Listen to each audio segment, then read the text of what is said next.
YouTube channel learn with राशि। आज हम पढ़ने वाले हैं कॉपीराइट के बारे में। कॉपीराइट के अंदर हम 3 चीजें पढ़ेंगे, मीनिंग, एग्जाम्पल और नेचर। सबसे पहले हम बात करते हैं मीनिंग की, बट कॉपीराइट के मीनिंग जानने से पहले हमें इंटेलेक्चुअल प्रॉपर्टी पता होना जरूरी है, क्योंकि इंटेलेक्चुअल प्रॉपर्टी के अंदर ही कॉपीराइट आता है।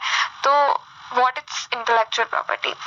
It refers to the creation of any intangible things created by a human being with their creative mind.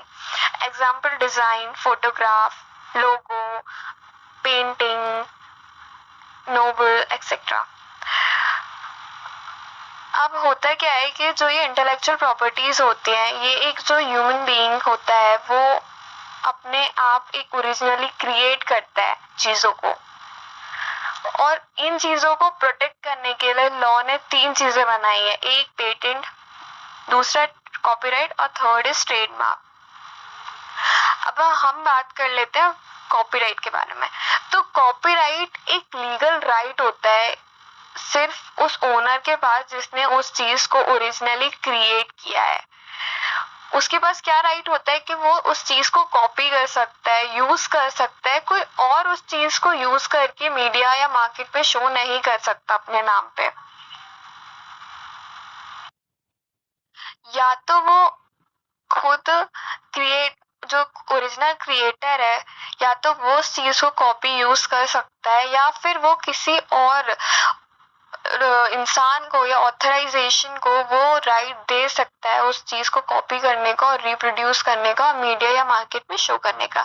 हम एग्जांपल ले सकते हैं नोबेल आर्टिस्ट का, कि जो एक नोबेल आर्टिस्ट होते हैं, जो ऑथर्स होता है, वो सिर्फ एक बुक बनाते हैं अपनी, जिसमें उन्होंने अपने खुद के ओरिजिनल आइडियाज, क्रिएटिविटी लिखी हुई होती है, और वो किसी और ऑथराइजेशन को वो राइट देके वो लोग उस चीज को कॉपी करके मार्केट में सेल आउट करता है। या फिर कॉपीराइट डिजाइन क्यों किया है? प्राइमरी उसका मोटिव क्या है कॉपीराइट का? To protect the artist, a publisher और अनदर ओनर। मीन्स कोई अनऑथराइज यूज ना कर ले उस चीज का, तो इसलिए कॉपीराइट को क्रिएट किया गया है।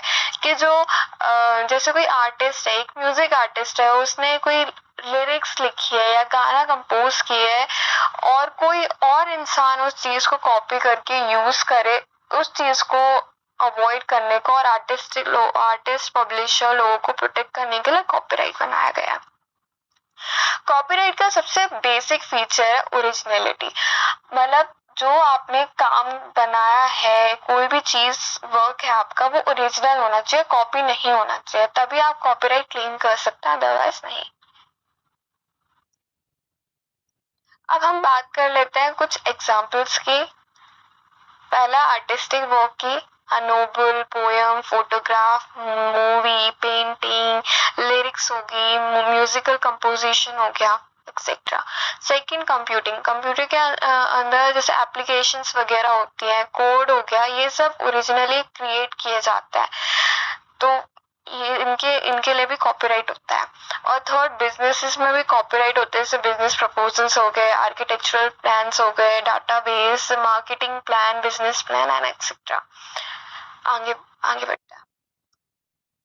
अब हम बात कर लेते हैं नेचर ऑफ कॉपीराइट प्रोटेक्शन की। इसमें सबसे पहला हम बात करते हैं ऑटोमेटिक की। तो ऑटोमेटिक नाम से हमें पता चल रहा है कि जो चीज ऑटोमेटिकली हो जाती है, जैसे कोई ऑथर है या कोई पर्सन है जिसने अभी अभी जस्ट क्रिएट करके, रिकॉर्ड करके चीज अपलोड करी है, तो वो अनरजिस्टर्ड है, मतलब उसने अपना राइट नहीं किया, क्लेम किया है, बट तब भी उसके ऊपर कॉपीराइट अपने आप ऑटोमेटिकली आ जाता है।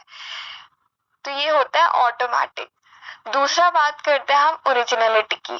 कुछ चीजें होती है जैसे पेंटिंग हो गई, म्यूजिक हो गया, ये सब क्या होता है, ओरिजिनल होना चाहिए। अगर आपका काम ओरिजिनल है तभी आप कॉपीराइट आपको मिल सकता है, अदरवाइज नहीं मिल सकता है आपको।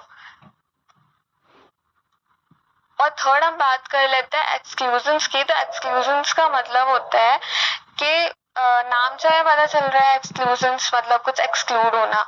जैसे हम एग्जांपल ले लेते हैं आइजैक न्यूटन का। आइजैक न्यूटन ने बहुत सारी थ्योरी, मेथड्स, कॉन्सेप्ट्स दिए हैं। तो अब ऐसा तो नहीं है कि उसके ऊपर कॉपीराइट है कि सिर्फ वही आइजैक न्यूटन ही यूज कर सकता है, उसको कॉपी कर सकता है और कोई नहीं कर सकता। नहीं, ये ऑल ओवर द वर्ल्ड लोग यूज कर रहे हैं उस कॉन्सेप्ट को। तो ऐसी जैसे कोई टीचर भी हो गया, किसी टीचर ने कुछ एग्जाम्पल दिया या फिर कोई कॉन्सेप्ट समझाया, तो ऐसा तो नहीं है कि वही वो यूज कर सकता है, उसके अलावा कोई वो चीज यूज नहीं कर सकता, ऐसा नहीं। तो ये चीजें एक्सक्लूडेड रहती, इन चीजों में कॉपीराइट नहीं लगता है। और इसी के साथ हमारे ये 3 टॉपिक्स खत्म होते हैं। Thank you so much.